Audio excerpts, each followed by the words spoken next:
Golang versus nodejs, which one you should learn for the year 2023. Hello guys and welcome to this video. Today I will show you the comparison between Golang and nodejs, and by the end of this video you will find all your answers. So let's get started. Node.js was created by Ryan Dahl and made it open source in 2009, whereas Go, also called as Golang, was created by Google engineers and made it open source in the same year. Node.js is basically a JavaScript runtime, which means that with the help of Node.js, now JavaScript can also be used outside the browser. Node.js is dynamically typed language, which means that we don't need to mention the data type before our variables in Node.js. Whereas Go is a statically typed programming language, which simply means that we need to mention the data type with our variables. Node.js is used to create server-side or backend of applications, as well as it can be used in creating real-time chat applications using one of its package like socket.io.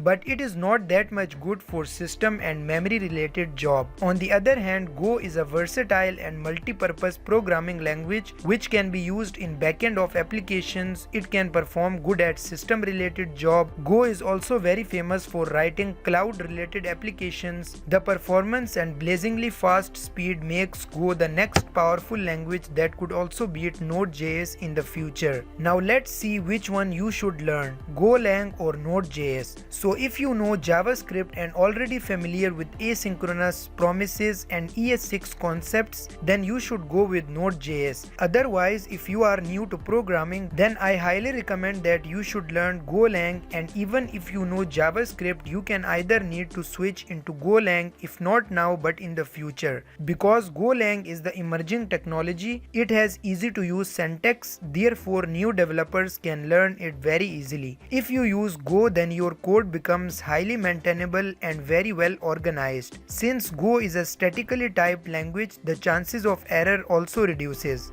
That's also a very big advantage over dynamically typed language like Node.js, where there is a higher chances of getting error. Finally, the salary of developers in both of the fields is like we have Go, the top most paid programming language in the world. So to conclude, if you want to become a full stack developer as soon as possible, then go with Node.js, because there you just need to learn a single programming language, which is JavaScript, and you will end up with a full stack job. But if you just started, or if you are looking for building cloud related applications like Mega, Google Drive, or if you want to develop an application that is very close to system and memory, then simply go with Golang. So guys, that's it for this video. I hope you find this video helpful. For more videos like this, please give this video a thumbs up and also do subscribe to my channel and also press the bell icon next to it. At last, thanks a lot for watching, and I will see you in the next time.